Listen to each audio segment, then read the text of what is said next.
మన ఫ్యామిలీ అందరికీ శుభోదయం, శుభ గురువారం. అందరూ కాఫీలు టీలు తాగారా? టిఫినీలు చేశారా? చేసే ఉంటారులేండి. ఎక్కడికో ప్రయాణం అనుకుంటున్నారా? ఎప్పటి నుంచో అనుకుంటున్నాను ఇక్కడికి రావాలని. నేను పుట్టిన తర్వాత ఒక్కసారి వచ్చానండి. మళ్ళీ రావాలని ఎంత కోరికగా ఉన్నా అస్సలు కలవట్లేదు. దూరం ఏం కాదు, మహా అయితే 2 గంటలన్నర ప్రయాణం. మా వారిని ఎప్పటికప్పుడు తీసుకెళ్ళండి అంటే పిల్లలిద్దరు ఉన్నప్పుడు వెళ్దాంలే అంటారు. పిల్లలు వస్తేనేమో ఒకసారి ఒకళ్ళు వస్తారు, ఒకసారి ఒకళ్ళు వస్తారు.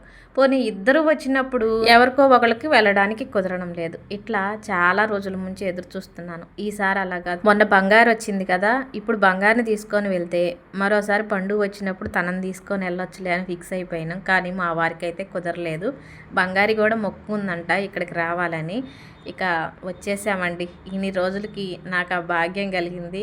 నా సంతోషం అయితే అంతా ఇంత కాదు. ఇప్పటికే మీకు అర్థమైపోయి ఉంటుంది ఎక్కడికి వచ్చామని. మా వారు లేకుండా వచ్చాము. ఇక్కడికి రావటమేమో రెండోసారే. బస్ దిగిన తర్వాత ఎటు వెళ్ళాలో తెలియదు, ఎలా వెళ్ళాలో తెలియదు.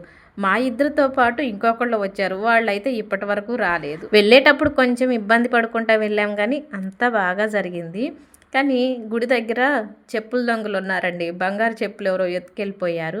అయితే లేండి, ఏం పర్వాలేదు. ఇక మాతో పాటు ఎవరు వచ్చారు, ఎలా వెళ్ళాము ఏంటి అన్నది కూడా లాంగ్ వీడియో చేశాను. ఈ వీడియో కింద లింక్ పెడతాను, చూడండి. వీడియో మీకు బాగా నచ్చుతుంది. నచ్చితేనే లైక్ కొట్టండి. ఈ వీడియోకి కూడా